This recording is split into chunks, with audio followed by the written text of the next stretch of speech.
एक समय की बात है, द्वारिका नगरी में सब मंगल ही मंगल था। भगवान श्री कृष्ण अपने सिंहासन पर विचरण कर रहे थे। तभी उनके एक अत्यंत प्रिय सखा उनसे मिलने के लिए पधार गए। भगवान ने उठकर उनका प्रेम से स्वागत किया, मुस्काए जैसे चंद्रमा खिल उठे हों।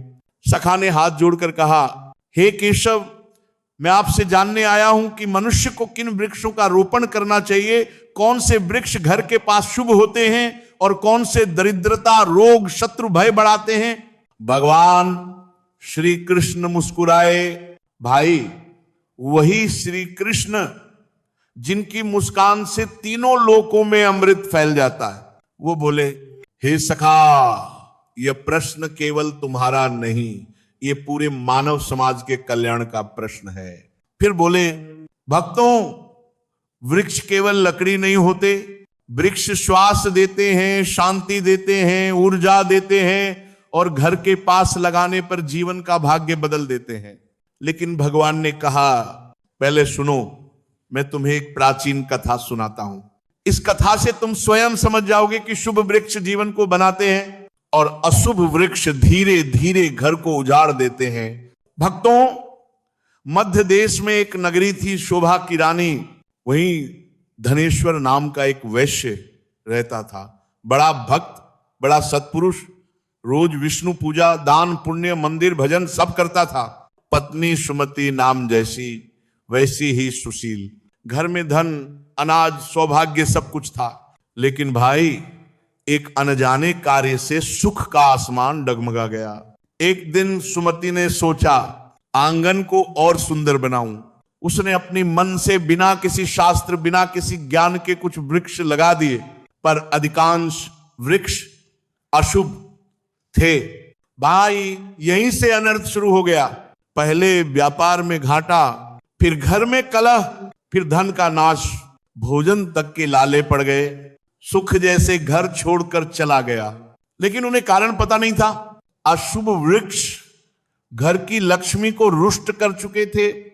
एक दिन उनके द्वार एक साधु महात्मा आए।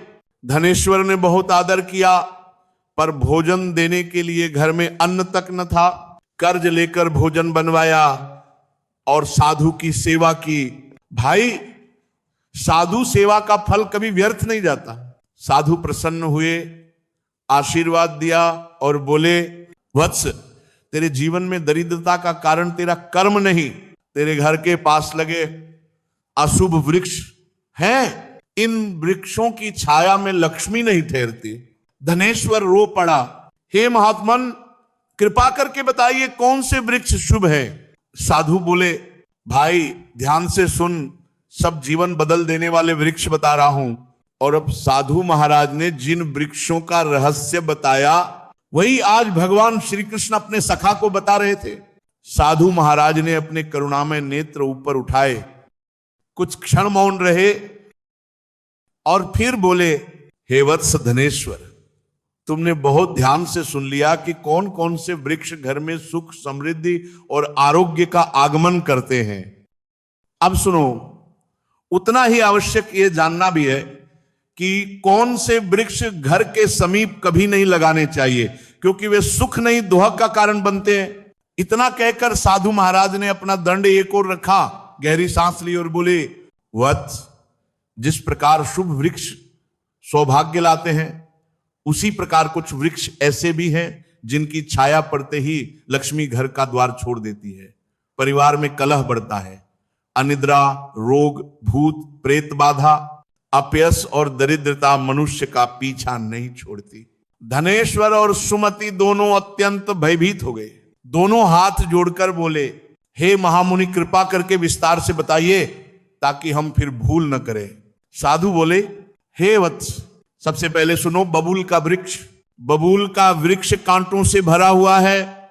उसके कांटे घर में कलह, कटुता, दाम्पत्य तनाव और विवाद को आमंत्रित करते हैं। जिस घर के द्वार पर बबूल होता है, वहां शांति नहीं टिकती, पति पत्नी के बीच तकरार बढ़ती है।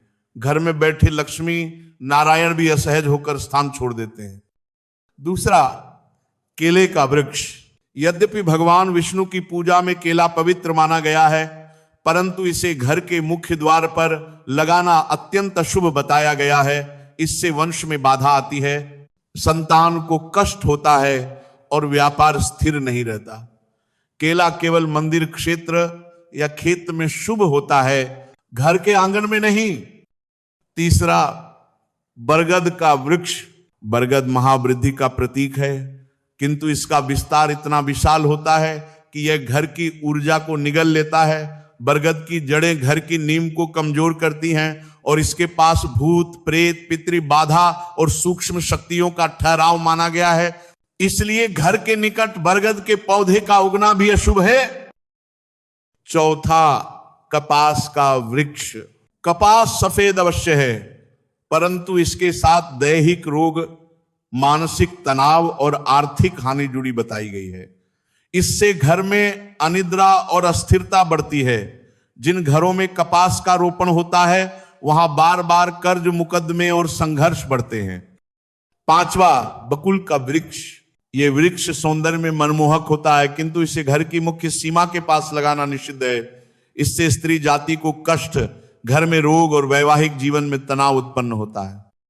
छठा, ढाक पलाश का वृक्ष। पलाश शुभ है, परंतु ढाक का वृक्ष भूत बाधा, भ्रम और अनिद्रा बढ़ाता है। जहां ढाक होता है वहां चोर, लुटेरे और नकारात्मक शक्तियां शीघ्र आकर्षित होती हैं। इस प्रकार अनेक अशुभ वृक्षों का नाम लेते हुए साधु महाराज के स्वर में अचानक करुणा और दृढ़ता दोनों आ गई। वे बोले, अशुभ वृक्ष क्यों बनते हैं? विनाश का कारण। वत्स, घर एक देह के समान है और वृक्ष उस देह की नाड़ियों की तरह है। अगर शुभ नाड़ियां होंगी तो जीवन स्वस्थ रहेगा, परंतु यदि अशुभ नाड़ियां हों तो घर का भाग्य सूख जाता है। इसीलिए शास्त्रों में घर की दिशा, आंगन, द्वार, सीमा सबके अनुसार वृक्षों का चयन अत्यंत आवश्यक बताया गया है। धनेश्वर और सुमति अब सब समझ चुके थे। उनके चेहरे पर विनम्रता और पश्चाताप दोनों का मिश्रण छलक उठा। वे बोले, हे प्रभु, हमसे अज्ञानवश भूल हुई है, कृपा करके बताइए कि अब हमें क्या करना चाहिए। साधु महाराज का समाधान। साधु मुस्कुराए, उनके मुख पर दिव्य तेज झलक उठा। वे बोले, वत्स, भूल सभी से होती है, परंतु भूल को सुधारने की इच्छा ही मनुष्य को महान बनाती है। अब तुम वह सब करो जो मैं कहता हूं, और सुनो, यदि तुम एक एक बात पूरी श्रद्धा से करोगे तो तुम्हारा घर पुनः समृद्धि से भर जाएगा। फिर साधु ने कहा, अशुभ वृक्षों को हटाकर उनके स्थान पर शुभ वृक्ष लगाओ। पीपल, आंवला, अशोक, नीम, बेल, नारियल और मोगरा के पौधे घर को पुनः तेजस्वी बना देंगे। नीम के नीचे तुलसी अवश्य लगाना, यह घर को देवालय बना देगा। अशुभ वृक्षों को हटाते समय मन में रोष नहीं, प्रार्थना होनी चाहिए। प्रत्येक शुभ वृक्ष को जल देते समय नमो भगवते वासुदेवाय का जप करो। साधु ने अपना दाहिना हाथ उठाया और आशीर्वाद देते हुए बोले, वत्स, आज से तुम्हारे जीवन में अंधकार समाप्त। तुम्हारे द्वारा किए गए सत्कार से मैं अत्यंत प्रसन्न हूं। तुम्हारे घर धन, धान्य, सौभाग्य और आरोग्य का प्रवाह पुनः आरंभ होगा। लक्ष्मी स्वयं तुम्हारे आंगन की ओर लौटेंगी। ये कहकर वह दिव्य साधु धीरे धीरे आगे बढ़े और देखते ही देखते अदृश्य हो गए। धनेश्वर और सुमति अभिभूत रह गए। उनकी देह से रोमांच बह रहा था। उनकी आंखें नम थीं, लेकिन मन में नई आशा का उदय हुआ।